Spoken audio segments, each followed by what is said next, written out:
Nagaya ho nito, naalala nyo yung sinabi ni Attorney Claire, pumalagay siya sa itim-itim, na yung Pilipinas daw, under Marcos admin, ay papaputi na daw. So, umamin na siya madilim. Dami yatang pulbo na gamit, puputi mo ka eh.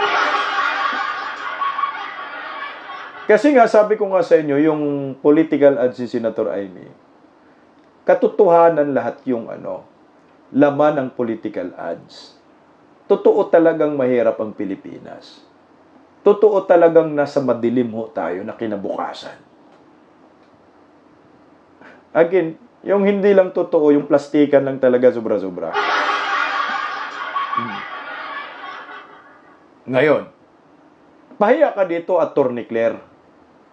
Sabi mo hindi mahirap ang Pilipinas ngayon. Itong nakakulay asul na kamukha ni De Lima, nangangampanya at nagmayabang pa sa ayuda. At bukod sa pagmamayabang sa ayuda, umamin pa na mahirap ang Pilipinas ngayon. Mahirap. Nahihirapan mga Pilipino, ibig sabihin kagutuman yan eh. Pero bakit iba yung sinasabi ni Attorney Claire, na malabo na ho ngayon, hindi na clear, sa sinasabi na Alipore si Tambaluslos? Panoorin po natin itong si Madam, kasi proud na proud siya sa ayuda. Pakinggan po natin mga kababayan ko. Tinuturuan kita kayo maging tamad. Listen to me. Yang ayudang yan. Kung kaya kong dublihin, tudublihin ko. Yang ayudang yan. Kung kaya ko triplihin, triplihin ko. At sigawan din ang mga taga-Batangas. Ginagawa ko daw kayong tamad dahil sa ayuda. Yung ayuda yan, kung kaya kong dublihin, dublihin ko. Kung ayuda na yan, kung kaya kong triplihin, triplihin ko. Pera mo, te? Pera namin yan, te. Mali yung kanyang sinasabi ho dyan. Alam mo, Madam, kaanib ni Tambaluslos at ni Palaka, wala pong masama sa ayuda. Basta nasa tama. Alam mo yung pag-iisip ng kongresistang ito, buayang-buaya talaga. Alam mo yung pag-iisip ng kongresistang ito, wala ho siyang planong umasinso ang kanyang lugar. Kasi gusto niya magpaulan siya ng ayuda. Kongresista ha, pero tama ma'am. Talagang ginawa talaga ninyong tamad ang mga Pilipino. Ayan, ang promotor yan, Marcos admin, tatak tamad. Dahil sa ayuda. Alam mo yung ayuda na yan, hindi po masama yan pag ginagamit sa tama. Para saan ba kasi ang ayuda? Ang ayuda, merong yan eh, merong kinukonsidera yan yung ayuda. Kailan? No, kailan, saan, at sino? Yun yung kinukonsidera natin. Kailan ka magbibigay ng ayuda? Ma'am, akala ko mister, abogada to, di ba? Kailan ka magbigay ng ayuda? Ang ayuda, sa panahon ni Tatay Digong, binibigay lamang yan pag may mga sakuna, may mga trahedya, sunog, bagyo, lindol, putok ng bulkan, baha. Doon lang ho tayo nagkakaroon ng ayuda. Kasi immediate concern po yan ng mga nasalanta. Kasi ang ayuda, putang ina, hindi ho po pwedeng kasama yan sa magiging economic activities ng isang bansa. Kasi nga ho, wala pang napatunayan sa buong mundo na yumayaman ang isang bansa at yung kahirapan ng isang bansa ay nasusolusyonan ng dahil sa ayuda.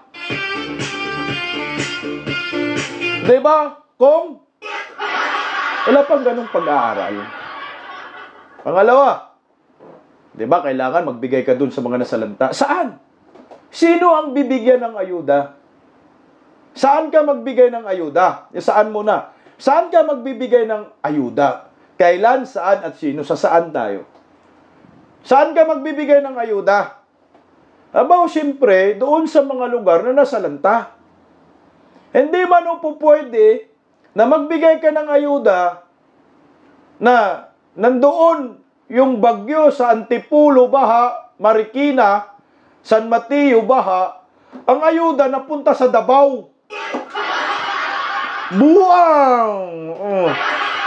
Anong tawag sa'yo? Hunghang! Polvoron pamor! Yun ang ginawa nila sa Marcos admin eh. Nandun yung baha sa Antipulo, San Mateo, Marikina, ang ayuda napunta sa Davao, Mindanao. Alon! Simple lang. Doon ka magbigay ng ayuda sa mga nabaha na salanta sa lugar na yon. Kung sa Davao ang nasalanta, doon ka magbigay. Pag sa Luzon, doon ka sa Luzon. Huwag ka magbigay doon sa hindi nasalanta. Tangingot, oh. Sino? Sino ang bibigyan mong ayuda? Abaw, yung mga pamilya na nangangailangan talaga ng ayuda. Hindi yung animal, bibigyan mo yung malapit lang kay kupitan. Hindi yung bibigyan mo dahil kakampi ni Marcos. Pagkakampi ni Duterte, hindi mo bigyan. Yung yan ang ginawa ho nila. Itong mga kongresistang ito.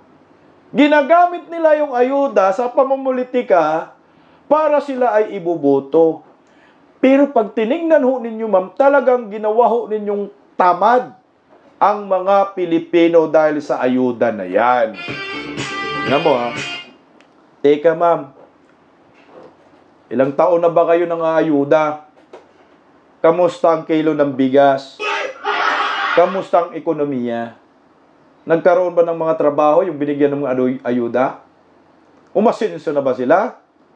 O talagang nagiging tamad na lang habang buhay dahil may ayuda? Lala! Tuloy, oh. Sigawan dyan, oh. Sa tindi ng hirap ng buhay, salamat at ang taga-San Pascual, may tinatanggap na ayuda. Galing sa ating pamahalaan. Tingnan mo, sa tindi ng hirap ng buhay. Oh, di kayo magkaintindihan ni Atty. Claire. Hindi kayo tumatama, madam, sa Palacio de Polvoron. Nakakampi mo.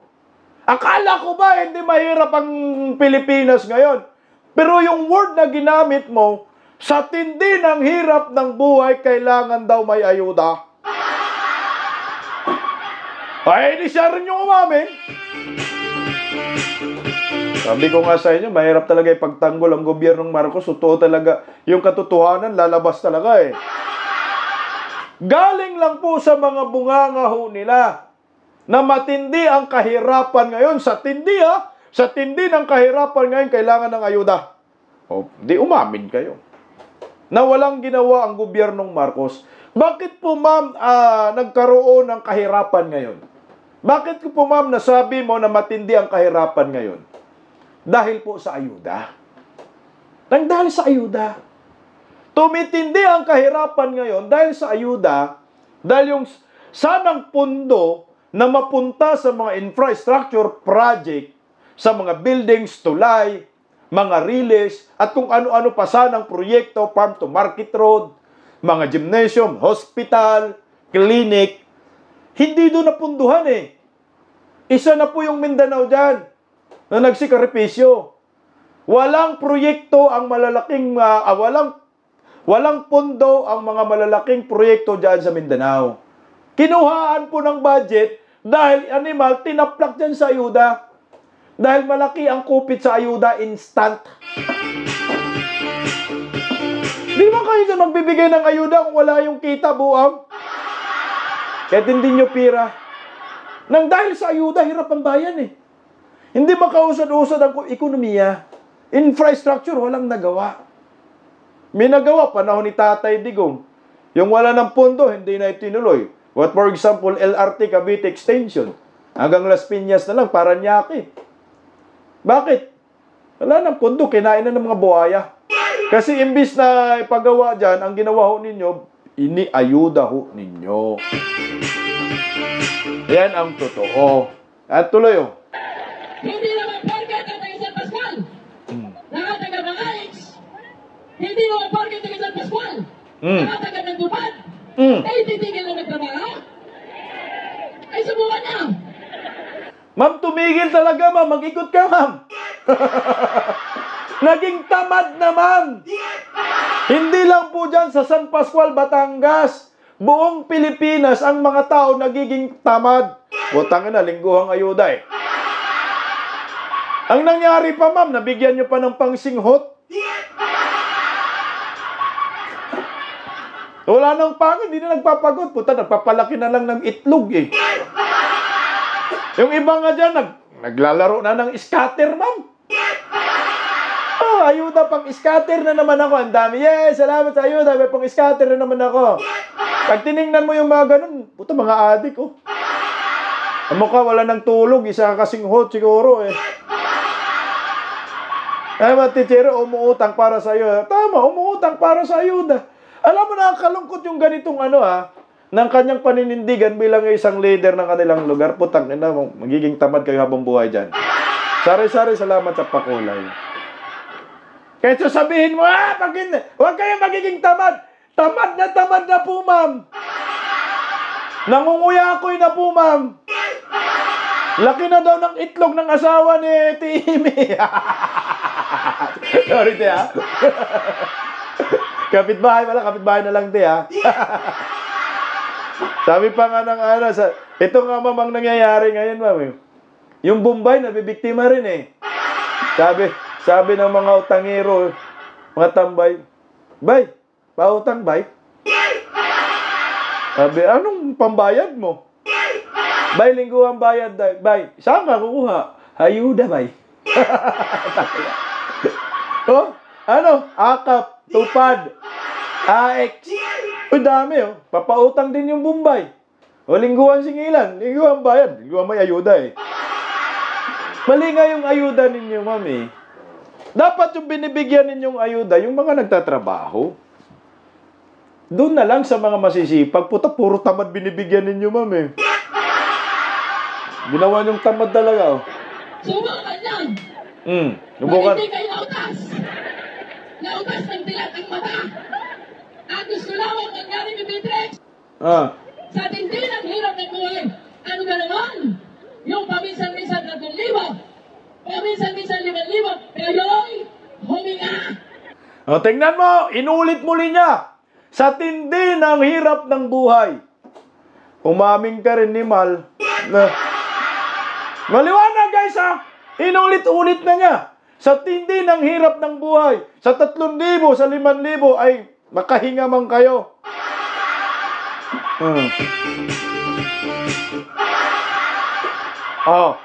Hindi na natin pagdidebatihan. Legit yung sinabi ko dyan, thumbnail nyo. Na umamin ang kakampi ni Tambaloslos Bangag na matindi ang kahirapan ngayon sa panahon ng Marcos. At inamin ho mismo niya. Ano masasabi mo dito, Attorney Claire? Ang Palasyo de Polvoron, umamin siya, matindi ang kahirapan. Si Luistro po ito. Matindi ho talaga ang kahirapan. Umamin ka. Kasi nga, sabi ko nga hindi naman kayo dapat magbigay ng ayuda kung hindi matindi ang kahirapan. Sige nga, sabihin na natin yung sinabi ni Claire Castro na hindi mahirap ngayon, na maraming may trabaho. Paano ho ito, ma'am? Yung sinabi niya, matindi ang kahirapan kaya kailangan ng ayuda. Naghirap ang Pilipino dahil po talaga sa ayuda, wala na hong iba. Hello po, Ma'am G. Lakwata. Salamat po sa pakulay. Hello, Cindy Santi. Ito yung tunay. Wala kang na-create na trabaho dyan sa ayuda. Kung ginawa mo ng tulay, nakakreate ka ng trabaho. Umikot yung ekonomiya mo. Ngayon, pagkatapos magawa ng tulay, may madadaanan ng mga farmers, ng mga kalakal. Ito puro kayo ayuda, habang buhay kayo, puro ayuda. Kaya nga sabi ni Tatay Digong, magiging ayuda president. Singi WM.